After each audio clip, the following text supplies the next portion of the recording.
Muitas vezes a gente aprende, durante a nossa formação intelectual e científica, como se o materialismo fosse algo verdadeiro, necessário, ou uma decorrência de fatos científicos necessários. E principalmente que qualquer mente racional deveria ser uma mente necessariamente materialista. Por outro lado, o que a gente sabe, a gente apresentou vários estudos historiográficos de história da ciência, filosofia da ciência, mostrando que, na realidade, esse discurso ele é uma exceção do mundo ocidental, basicamente, do século XX. Isso é uma anomalia, basicamente. E mais, essa imposição desse discurso materialista, ela foi feita não por cientistas e nem por filósofos de destaque, mas foi feito por pessoas que eram divulgadores, que se diziam falar e representar a ciência e a alta filosofia. E para isso, não só eles falavam coisas que não eram afirmadas pelos grandes cientistas, pelos grandes filósofos, como reescreveram a história ocidental, intelectual ocidental. Desde, por exemplo, afirmando que a transição do mitos para o logos, quando surge a filosofia na Grécia Antiga, seria a negação da espiritualidade para afirmações puramente materialistas, ou que a ciência, a revolução científica, surgiria também a partir de negação disso. E, na realidade, a gente sabe que não é verdade.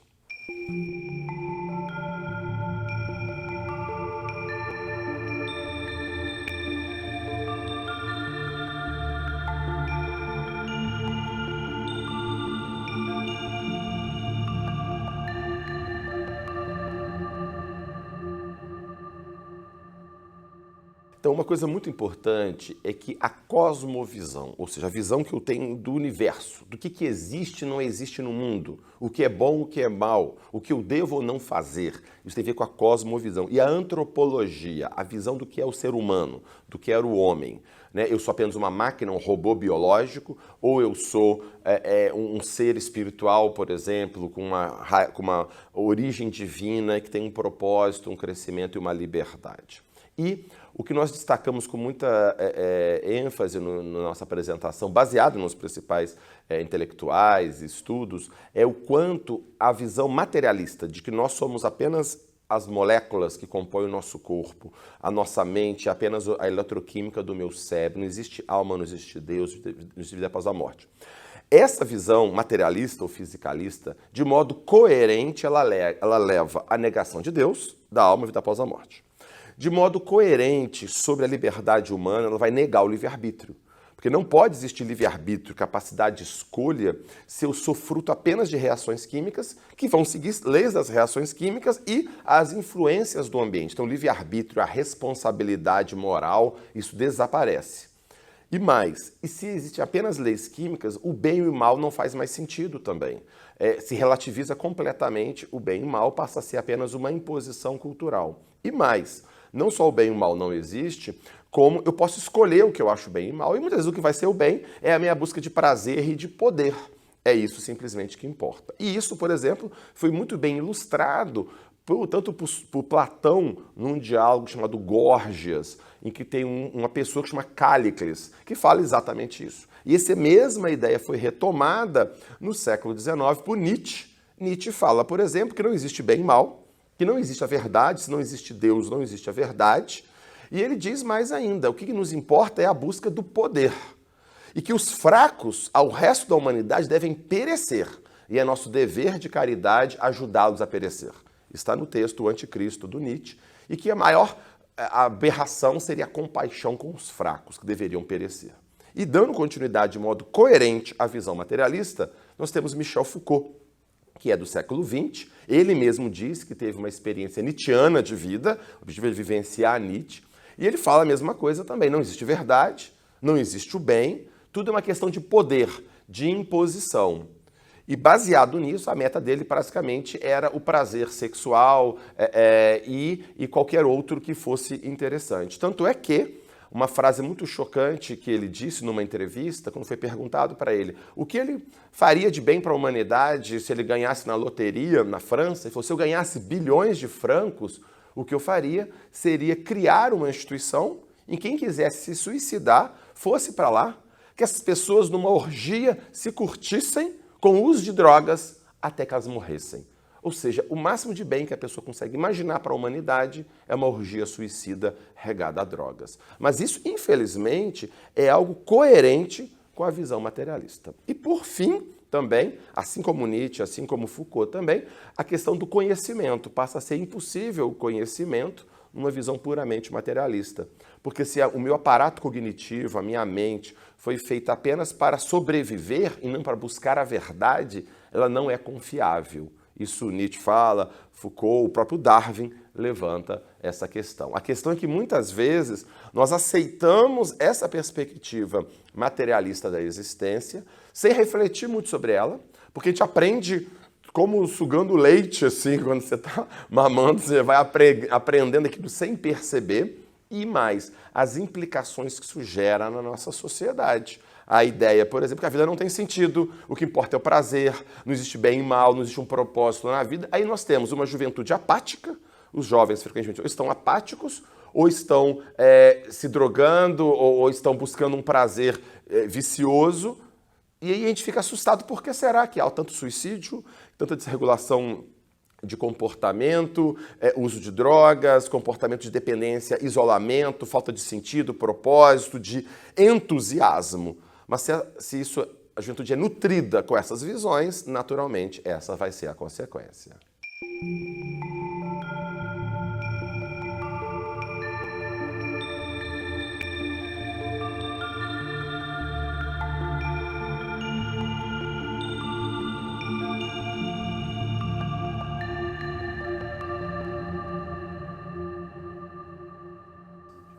Isso, dentro do ponto de vista até acadêmico, o que se coloca, que nós estamos defendendo, é que é preciso haver um espaço para um diálogo mais aberto. Não é possível impor uma agenda cientificista materialista, ou seja, como se o materialismo fosse, e a falta de sentido existencial fosse um fato da natureza, uma verdade inquestionável. As pessoas podem defender isso, pode-se discutir esse tipo de autor, mas não ter como a verdade absoluta. É preciso que haja um espaço para o diálogo, que sempre houve na história da humanidade, de que existe algo além.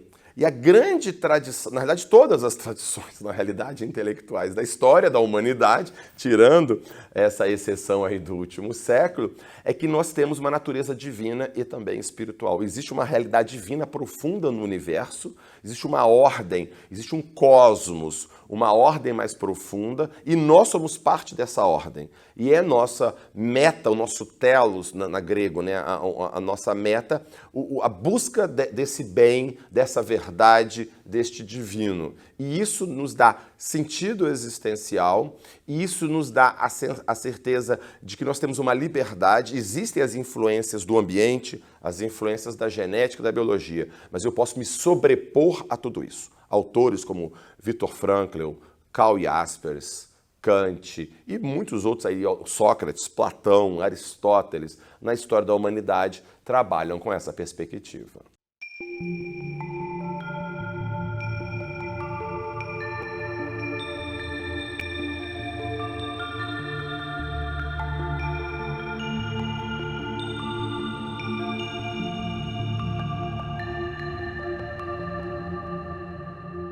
Nós entrevistamos, nós investigamos mais de 200 pesquisadores e psiquiatras, pesquisadores da área de saúde mental, de programas de mestrado e doutorado do Brasil e também psiquiatras, e nós perguntamos se eles tinham uma visão fisicalista ou não, materialista da mente humana. Muitos dizendo que tinha uma visão materialista, que gera a nossa mente, tudo apenas a reação eletroquímica, as moléculas. E aí, só que a grande questão é que muitas vezes as pessoas assumem uma visão materialista, mas elas não refletem a fundo o que isso significa. Então existe um experimento mental que se chama da replicação. É como se você faz uma máquina que fizesse uma replicação exata, molécula a molécula de uma pessoa. A pergunta é, se eu fizer um clone exatamente igual, uma réplica exatamente igual, molécula a molécula daquela pessoa, o quanto essa réplica vai pensar, se comportar e sentir como essa pessoa? A maioria das pessoas, mesmo materialistas, dizia que essa réplica seria igual fisicamente, mas não seria igual psiquicamente, ou seja, dizendo que existe alguma coisa além, ou seja, o raciocínio da pessoa na realidade é dualista, existe uma consciência além da parte material. Então, e mais também, nós encontramos também que os pesquisadores e psiquiatras que acreditavam mais numa visão materialista, eles acreditavam menos na liberdade humana, no grau de responsabilidade do ser humano.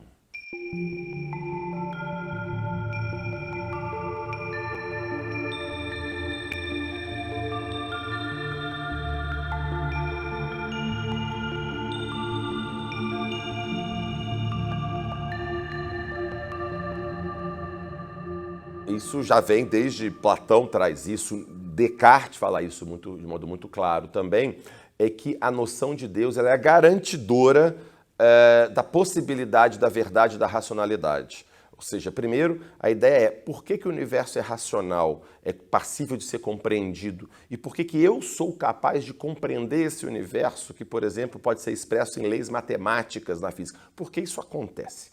Então existe uma noção por trás, que existe um divino por trás, existe uma vontade divina por trás de organizar este mundo, criar este mundo e nos dar este potencial. Quer dizer, existe um potencial, e esse mesmo fundamento divino do universo caminha numa direção. Existem ações que são consideradas equilibradas e aquelas que vão gerar desequilíbrio, e existe o belo e existe a possibilidade de verdade. Então, isso tudo teria como garantidor o divino que nos criou com a possibilidade, a imagem e semelhança de Deus, portanto, com a possibilidade de buscar o bem e de buscar, não só vai existir o bem e a verdade, como eu tenho a capacidade, por ser herdeiro de Deus, por ser feito assim, criado à sua imagem e semelhança, de buscar o belo, o bem e o verdadeiro.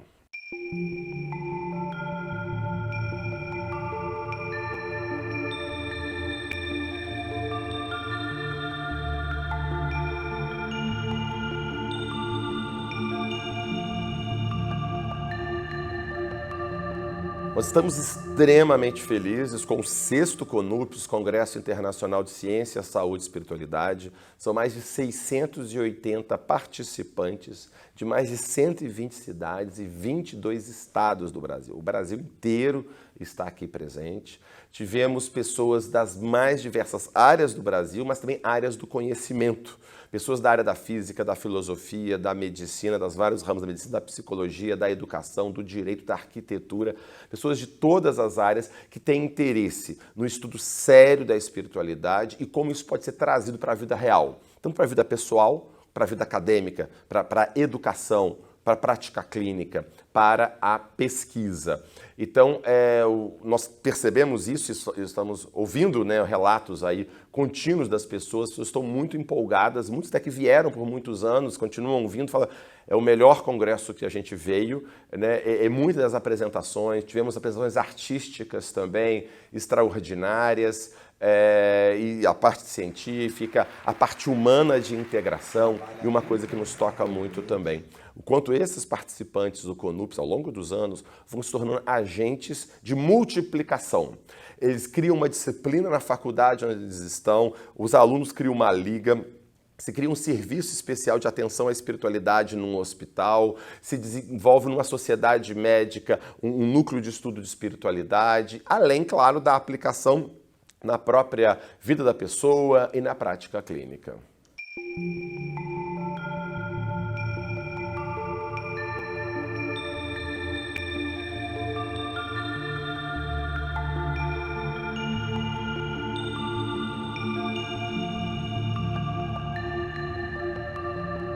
Felizmente estamos superando aquele dogmatismo materialista, que o raciocínio científico, racional, teria que ser restrito, limitado a uma perspectiva estritamente materialista.